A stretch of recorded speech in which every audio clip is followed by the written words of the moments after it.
METAMORPHOSES by Ovid. Book VIII. Scylla in Minos. The morning star revealed the shining day. Night fled, the east wind fell, the rain clouds rose. The steady south wind speeded the return of Cephalus with the Aeginetan in force. Their passage prospered, and the fair breeze brought them sooner than their hopes to Athens' port.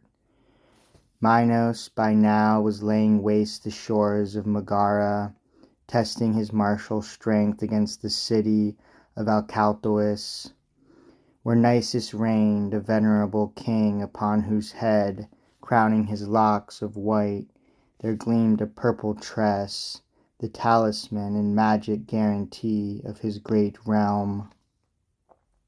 6 times the crescent of the rising moon had climbed the sky, and still the fate of war hung in the balance, and on doubtful wings long hovered victory between each side. There was a royal turret built above the singing walls where once Latona's son, so the tale goes, laid down his golden lyre, and still its music lingers in the stones. Here Nisus' daughter often used to climb, and with a little pebble set the stones a-singing. That was in the days of peace. And when war came, she often used to watch from there the stubborn strife and clash of arms. And as the war dragged on, she came to know the captains' names, their blazons, arms, and steeds, and Cretan quivers. Best of all she knew more than well enough, their general, Europa's son, King Minos.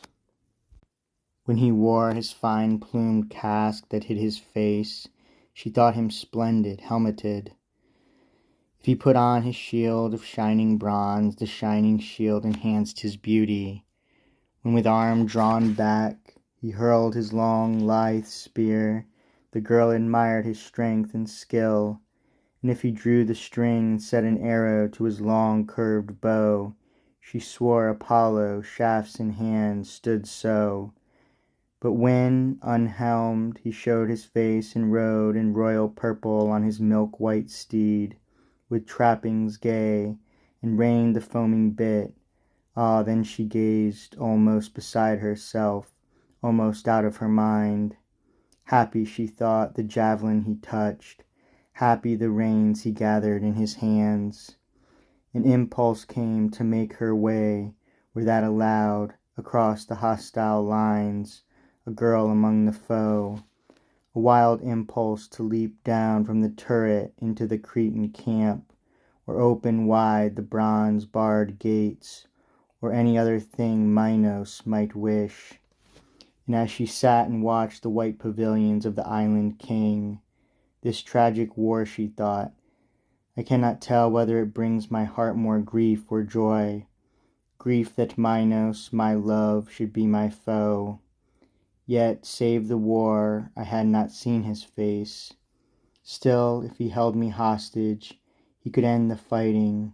I should be his comrade, I the pledge of peace. If she who gave you birth, most beautiful of kings, were like yourself, well she deserved to fire a god with love. Thrice blessed were I, if winging through the air, I stood within the camp of Knossos' king, confessed my love, and asked what he required for dowry. So be it, not my fatherland.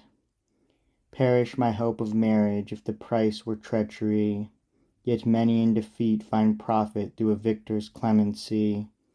The war he wages for his murdered son is just. His cause is strong, and strong the arms that back his cause. Yes, our defeat is sure, and if that doom awaits our city, why should his assault unlock those walls of mine and not my love? Better that he should win now, with no slaughter, no delay, no cost of his own blood.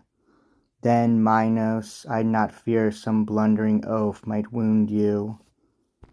Oaf, for who could have the heart, well knowing what he did, to aim his spear, his cruel spear at you?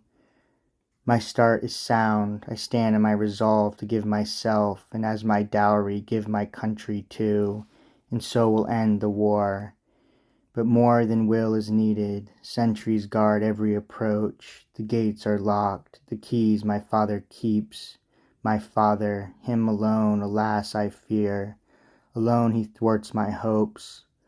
Would God I had no father, every one is his own God for sure. Fortune rejects a faint heart's prayers. Fired with such love as mine, another girl would blithely have destroyed. Oh, long ago, whatever crossed her love. Why should I be less brave? To fire and sword I dare to go. Yet here there is no need of fire or sword. I need my father's tress, that purple tress, more precious now to me than gold. That tress will bring me blessedness, will give me power to win my heart's desire.